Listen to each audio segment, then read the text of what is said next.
ആകാശവാണി.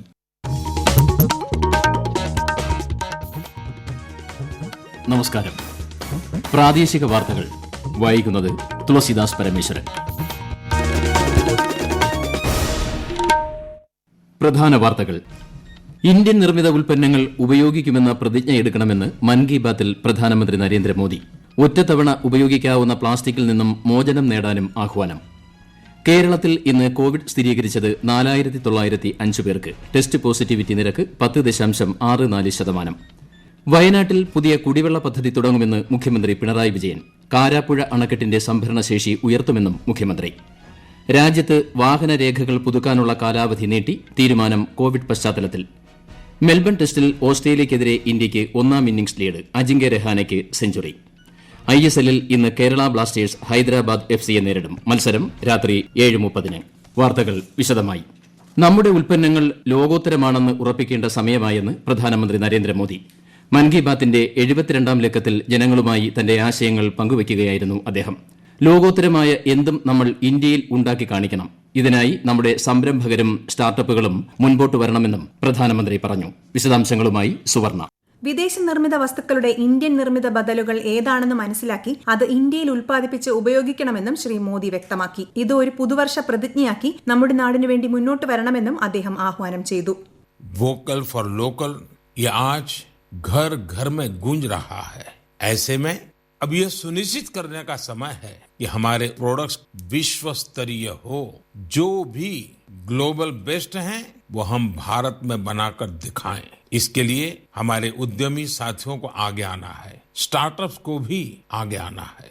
രാജ്യത്ത് കോവിഡ് പ്രതിസന്ധിയിൽ നമ്മുടെ അധ്യാപകർ സ്വീകരിച്ചിരിക്കുന്ന നൂതനമായ രീതികളും അവർ തയ്യാറാക്കിയ പഠന സാമഗ്രികളും അമൂല്യമാണെന്ന് പ്രധാനമന്ത്രി വ്യക്തമാക്കി. ഈ കോഴ്സ് മെറ്റീരിയൽ വിദ്യാഭ്യാസ മന്ത്രാലയത്തിന്റെ ദീക്ഷ പോർട്ടലിൽ അപ്ലോഡ് ചെയ്യണമെന്ന് അധ്യാപകരോട് അഭ്യർത്ഥിക്കുന്നതായും അദ്ദേഹം പറഞ്ഞു. രാജ്യത്തെ വിദൂര പ്രദേശങ്ങളിലുള്ള വിദ്യാർത്ഥികൾക്ക് ഇത് പ്രയോജനപ്രദമാകും. നമ്മുടെ രാജ്യത്തെ യുവാക്കളിൽ എന്തും ചെയ്യാൻ കഴിയുമെന്ന സമീപനവും എന്തും ചെയ്യാമെന്ന ആവേശവും ഉള്ളതായും ഒന്നും അവർക്ക് എത്തിപ്പിടിക്കാൻ പറ്റാത്ത ദൂരത്തല്ലെന്നും പ്രധാനമന്ത്രി പറഞ്ഞു. ഡൽഹിയിലും രാജ്യത്തെ മറ്റു നഗരങ്ങളിലും കൊടും തണുപ്പിനിടയിലും തെരുവിലെ മൃഗങ്ങളെ സംരക്ഷിക്കാൻ ആളുകൾ നടത്തുന്ന പ്രവർത്തനങ്ങൾ പ്രശംസനീയമാണെന്നും പ്രധാനമന്ത്രി ചൂണ്ടിക്കാട്ടി. പുതുവർഷത്തിൽ ബീച്ചുകളും പർവ്വതങ്ങളും അടക്കമുള്ള പൊതുസ്ഥലങ്ങളിൽ മാലിന്യങ്ങൾ വലിച്ചെറിയില്ല എന്ന ദൃഢപ്രതിജ്ഞ എടുക്കണമെന്ന് പ്രധാനമന്ത്രി മൻ കി ബാത്തിലൂടെ ആഹ്വാനം ചെയ്തു. ശുചിത്വ ഭാരത യജ്ഞത്തിന്റെ ആദ്യ തീരുമാനം ഇതുതന്നെയാണ്. ഒറ്റത്തവണ ഉപയോഗിച്ച് വലിച്ചെറിയുന്ന പ്ലാസ്റ്റിക്കിൽ നിന്നും നാം മോചനം നേടണമെന്നും പ്രധാനമന്ത്രി ആവശ്യപ്പെട്ടു. അടുത്ത വർഷം ജനുവരിയിൽ വ്യത്യസ്ത വിഷയങ്ങളുമായി മൻ കി ബാത്ത് തുടരുമെന്ന് അറിയിച്ച പ്രധാനമന്ത്രി ജനങ്ങൾക്ക് പുതുവർഷ ആശംസകൾ നേർന്നുകൊണ്ടാണ് ഇന്നത്തെ मन की बात उपसंहरिച്ചത്.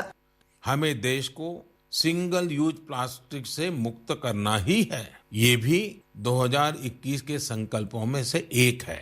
आखिर में मैं आपको नए वर्ष के लिए बहुत बहुत शुभकामनाएं देता हूं. आप खुद स्वस्थ रहिए, अपने परिवार को स्वस्थ रखिए. കേരളത്തിൽ ഇന്ന് 4905 പേർക്കാണ് കോവിഡ് സ്ഥിരീകരിച്ചത്. എറണാകുളം 605, കോഴിക്കോട് 579, മലപ്പുറം 517, കോട്ടയം 509, കൊല്ലം 501, പത്തനംതിട്ട 389, തൃശൂർ 384, തിരുവനന്തപുരം 322, കണ്ണൂർ 289, ആലപ്പുഴ വയനാട് ജില്ലകളിൽ 231 വീതം, പാലക്കാട് 230, ഇടുക്കി 81, കാസർഗോഡ് 37 എന്നിങ്ങനെയാണ് രോഗബാധ. 3463 പേർ രോഗമുക്തി നേടി. കഴിഞ്ഞ 24 മണിക്കൂറിനിടെ 46,116 സാമ്പിളുകൾ പരിശോധിച്ചു. ടെസ്റ്റ് പോസിറ്റിവിറ്റി നിരക്ക് 10.64% ആണ്. 25 മരണം കൂടി കോവിഡ് മൂലമാണ് എന്ന് ഇന്ന് സ്ഥിരീകരിച്ചതോടെ സംസ്ഥാനത്ത് ആകെ മരണം 2976 ആയി. രാജ്യത്ത് കോവിഡ് രോഗമുക്തി നിരക്ക് 95.82% ഉയർന്നു. ചികിത്സയിൽ ഉള്ളത് 2,78,690 പേർ മാത്രമാണ്. സാമൂഹിക നീതിയിൽ അധിഷ്ഠിതമായ സർവ്വതല സ്പർശിയായ വികസനം ലക്ഷ്യമിട്ടാണ് സർക്കാർ പദ്ധതികൾ ആവിഷ്കരിച്ച് നടപ്പാക്കുന്നതെന്ന് മുഖ്യമന്ത്രി പിണറായി വിജയൻ. കേരള പര്യടനത്തിന്റെ ഭാഗമായി കോഴിക്കോട് സംഘടിപ്പിച്ച ചടങ്ങിൽ സംസാരിക്കുകയായിരുന്നു മുഖ്യമന്ത്രി. നിയമസഭാ തെരഞ്ഞെടുപ്പിന് മുന്നോടിയായി മുഖ്യമന്ത്രി പിണറായി വിജയൻ നടത്തുന്ന കേരള പര്യടനത്തിന്റെ ഭാഗമായി വയനാട് ജില്ലാ സന്ദർശനം പൂർത്തിയായി. കൽപ്പറ്റ, പുളിയാർമല, കൃഷ്ണ ഗൌണ്ടർ ഹാളിൽ വിവിധ മേഖലകളിലെ പ്രമുഖരുമായി മുഖ്യമന്ത്രി കൂടിക്കാഴ്ച നടത്തി. കൂടുതൽ വിവരങ്ങളുമായി ആകാശവാണി വയനാട് പ്രതിനിധി അരുൺ വിൻസെന്റ്. വയനാട്ടിൽ പുതിയ കുടിവെള്ള പദ്ധതി തുടങ്ങുമെന്നും കാരാപ്പുഴ അണക്കെട്ടിന്റെ സംഭരണശേഷി ഉയർത്തുമെന്നും മുഖ്യമന്ത്രി പിണറായി വിജയൻ പറഞ്ഞു. 2023 കാരാപ്പുഴ ജലസേചന പദ്ധതി പൂർണ്ണമായും കമ്മീഷൻ ചെയ്യുമെന്നും ബാണാസുര സാഗർ പദ്ധതി 2024 കമ്മീഷൻ ചെയ്യുമെന്നും മുഖ്യമന്ത്രി പറഞ്ഞു. നിയമസഭാ സമ്മേളനത്തിന് മുന്നോടിയായി മുഖ്യമന്ത്രി പിണറായി വിജയൻ നടത്തുന്ന കേരള പര്യടനത്തിന്റെ ഭാഗമായി കൽപ്പറ്റ പുളിയാർമല കൃഷ്ണഗൌണ്ടർ ഹാളിൽ വിവിധ മേഖലയിലെ പ്രമുഖരുമായി കൂടിക്കാഴ്ച നടത്തിയ ശേഷം സംസാരിക്കുകയായിരുന്നു മുഖ്യമന്ത്രി. വിവിധ സാമൂഹ്യ സംഘടനാ പ്രതിനിധികൾ, വ്യാപാരി വ്യവസായികൾ തുടങ്ങിയവരും പങ്കെടുത്തു. ഈ വാർത്തകൾ ആകാശവാണിയിൽ നിന്ന്. കൊറോണ ആശങ്കയല്ല, ജാഗ്രതയാണ് വേണ്ടത്. കേന്ദ്ര ആരോഗ്യ മന്ത്രാലയം പുറപ്പെടുവിക്കുന്ന നിർദ്ദേശങ്ങൾ. ജനങ്ങൾ കൂട്ടം കൂടുന്നത് ഒഴിവാക്കുക. ഇടയ്ക്കിടെ കൈകൾ സോപ്പും വെള്ളവും ഉപയോഗിച്ചോ സാനിറ്റൈസർ ഉപയോഗിച്ചോ വൃത്തിയാക്കുക. നിർബന്ധമായും മാസ്ക് ധരിക്കുക. പനിയോ ചുമയോ ശ്വാസതടസ്സമോ തുടരുന്ന സാഹചര്യത്തിൽ വൈദ്യസഹായം തേടുക. കൊറോണയെ സംബന്ധിച്ച വിവരങ്ങൾക്ക് ആരോഗ്യ മന്ത്രാലയത്തിന്റെ 1075 ദിശയുടെ 1056 ബന്ധപ്പെടാം. വാഹനരേഖകളുടെ കാലാവധി നീട്ടി. 2020 ഫെബ്രുവരി 1 ശേഷം തീർന്നവയുടെ കാലാവധിയാണ് കേന്ദ്ര ഉപരിതല ഗതാഗത മന്ത്രാലയം 2021 മാർച്ച് 31 വരെ നീട്ടിയത്. നേരത്തെ ഈ മാസം 31 വരെ നീട്ടിയിരുന്നു. ഡ്രൈവിംഗ് ലൈസൻസ്, പെർമിറ്റ്, ഫിറ്റ്നസ്, താൽക്കാലിക രജിസ്ട്രേഷൻ എന്നിവയുടെ കാലാവധിയാണ് കോവിഡ് വ്യാപനം കണക്കിലെടുത്ത് നീട്ടുന്നത്. UDF-ന് ഭരണം ലഭിച്ച കണ്ണൂർ കോർപ്പറേഷനിൽ മേയറായി TO മോഹനനെ നിയോഗിക്കാൻ കോൺഗ്രസ് തീരുമാനം. വിശദാംശങ്ങളുമായി ആകാശവാണി കണ്ണൂർ പ്രതിനിധി KO ശശിധരൻ. കോർപ്പറേഷനിലേക്ക് തെരഞ്ഞെടുക്കപ്പെട്ട കോൺഗ്രസ് കൌൺസിലർമാരുടെ യോഗത്തിലാണ് തീരുമാനം. അഡ്വക്കേറ്റ് TO മോഹനു പുറമെ അഡ്വക്കേറ്റ് മാർട്ടിൻ ജോർജ്, മുൻ ഡെപ്യൂട്ടി മേയർ PK രാഗേഷ് എന്നിവരുടെ പേരുകൾ മേയർ സ്ഥാനത്തേക്ക് ഉയർന്നു വന്നിരുന്നു. ഇതേ തുടർന്നാണ് കൌൺസിലർമാരുടെ യോഗം ചേരാൻ തീരുമാനിച്ചത്. ആകെയുള്ള 55 അംഗ കൌൺസിലിൽ കോൺഗ്രസിന് മാത്രം 21 അംഗങ്ങളുണ്ട്. ഭൂരിപക്ഷ അംഗങ്ങൾ TO മോഹൻ അനുകൂലമായതോടെ മാർട്ടിൻ ജോർജ് പിൻവാങ്ങുകയായിരുന്നു. നേതൃത്വം എടുക്കുന്ന തീരുമാനം അംഗീകരിച്ച് മുന്നോട്ടു പോകുമെന്ന് PK രാഗേഷും പറഞ്ഞു. കണ്ണൂരിന്റെ വികസനത്തിന് കൂട്ടായ ശ്രമം നടത്തുമെന്ന് അഡ്വക്കേറ്റ് TO മോഹനൻ പറഞ്ഞു. കൊച്ചി കോർപ്പറേഷനിലേക്ക് നാളെ നടക്കുന്ന തെരഞ്ഞെടുപ്പിൽ LDF ധാരണാപ്രകാരം മേയർ സ്ഥാനത്തേക്ക് M അനിൽകുമാർ മത്സരിക്കും. ഡെപ്യൂട്ടി മേയർ സ്ഥാനത്തേക്ക് KA അൻസിയയും മത്സരിക്കും. മെൽബണിൽ നടക്കുന്ന ഓസ്ട്രേലിയക്കെതിരായ 2ാം ക്രിക്കറ്റ് ടെസ്റ്റിൽ 2ാം ദിനം കളി അവസാനിപ്പിച്ചപ്പോൾ ഇന്ത്യയ്ക്ക് 82 റൺസിന്റെ 1ാം ഇന്നിംഗ്സ് ലീഡ്. സെഞ്ചുറിയുമായി ക്രീസിലുള്ള ക്യാപ്റ്റൻ അജിങ്ക്യ രഹാനെയുടെ മികവിലാണ് ഇന്ത്യ ഇന്നിംഗ്സ് ലീഡ് പിന്നിട്ടത്.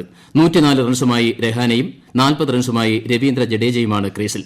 നിലവിൽ ഇന്ത്യ 5 വിക്കറ്റ് നഷ്ടത്തിൽ 277 റൺസ് നേടിയിട്ടുണ്ട്. 1ാം ഇന്നിംഗ്സിൽ ഓസ്ട്രേലിയ 195 റൺസിന് എല്ലാവരും പുറത്തായിരുന്നു. ISL-ൽ ഇന്ന് കേരള ബ്ലാസ്റ്റേഴ്സ് ഹൈദരാബാദ് FC-യെ നേരിടും. രാത്രി 7:30-നാണ് മത്സരം. ആദ്യ ജയം മോഹിച്ചാണ് കേരളം ഇന്നിറങ്ങുന്നത്. 3 പോയിന്റുള്ള ടീം 9ാം സ്ഥാനത്താണ്. ഹൈദരാബാദ് 7ാം സ്ഥാനത്തുമാണ്. സംസ്ഥാനത്ത് തൊഴിലില്ലായ്മ പരിഹരിക്കുന്നതിന് ആവശ്യമായ പദ്ധതി ഇത്തവണത്തെ ബജറ്റിൽ ഉണ്ടാവുമെന്ന് ധനമന്ത്രി TM തോമസ് ഐസക്. സമ്പദ് വ്യവസ്ഥയെ കോവിഡിന്റെ ആഘാതത്തിൽ നിന്ന് കരകയറ്റുന്നതിന് ജനുവരി 15-ന് അവതരിപ്പിക്കുന്ന ഇത്തവണത്തെ ബജറ്റിൽ നിർദ്ദേശങ്ങൾ ഉണ്ടാവുമെന്നും മന്ത്രി തോമസ് ഐസക് പറഞ്ഞു. സംസ്ഥാനത്തെ സർക്കാർ ITI-കൾ ഉൽപാദന വിതരണ സേവന കേന്ദ്രങ്ങളായി മാറുന്നു. ITI വിദ്യാർത്ഥികളുടെ നൈപുണ്യശേഷിയും തൊഴിൽ സാധ്യതയും വർദ്ധിപ്പിക്കുവാനുള്ള സർക്കാർ തീരുമാനത്തിന്റെ ഭാഗമായാണ് ITI-കളിൽ ഉൽപാദന വിപണന സേവന കേന്ദ്രങ്ങൾ ആരംഭിക്കുന്നത്. പ്രധാന വാർത്തകൾ വീണ്ടും. ഇന്ത്യൻ നിർമ്മിത ഉൽപ്പന്നങ്ങൾ ഉപയോഗിക്കുമെന്ന പ്രതിജ്ഞ എടുക്കണമെന്ന് മൻ കി ബാത്തിൽ പ്രധാനമന്ത്രി നരേന്ദ്രമോദി. ഒറ്റത്തവണ ഉപയോഗിക്കാവുന്ന പ്ലാസ്റ്റിക്കിൽ നിന്നും മോചനം നേടാനും ആഹ്വാനം. കേരളത്തിൽ ഇന്ന് കോവിഡ് സ്ഥിരീകരിച്ചത് 4905 പേർക്ക്. ടെസ്റ്റ് പോസിറ്റിവിറ്റി നിരക്ക് 10.64%. വയനാട്ടിൽ പുതിയ കുടിവെള്ള പദ്ധതി തുടങ്ങുമെന്ന് മുഖ്യമന്ത്രി പിണറായി വിജയൻ. കാരാപ്പുഴ അണക്കെട്ടിന്റെ സംഭരണശേഷി ഉയർത്തുമെന്നും മുഖ്യമന്ത്രി.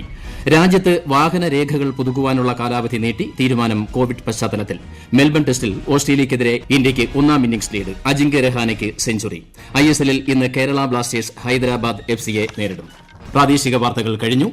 ആകാശവാണി വാർത്തകളും വാർത്താധിഷ്ഠിത പരിപാടികളും all India radio news Thiruvananthapuram എന്ന യൂട്യൂബ് ചാനലിൽ ലഭ്യമാണ്. കൂടുതൽ വാർത്തകൾക്കായി @all India radio news Thiruvananthapuram എന്ന ഫേസ്ബുക്ക് പേജും @ARnews_TVM എന്ന ട്വിറ്റർ ഹാൻഡിലും സന്ദർശിക്കാം. അടുത്ത വാർത്താ പ്രക്ഷേപണം 7:25-ന്.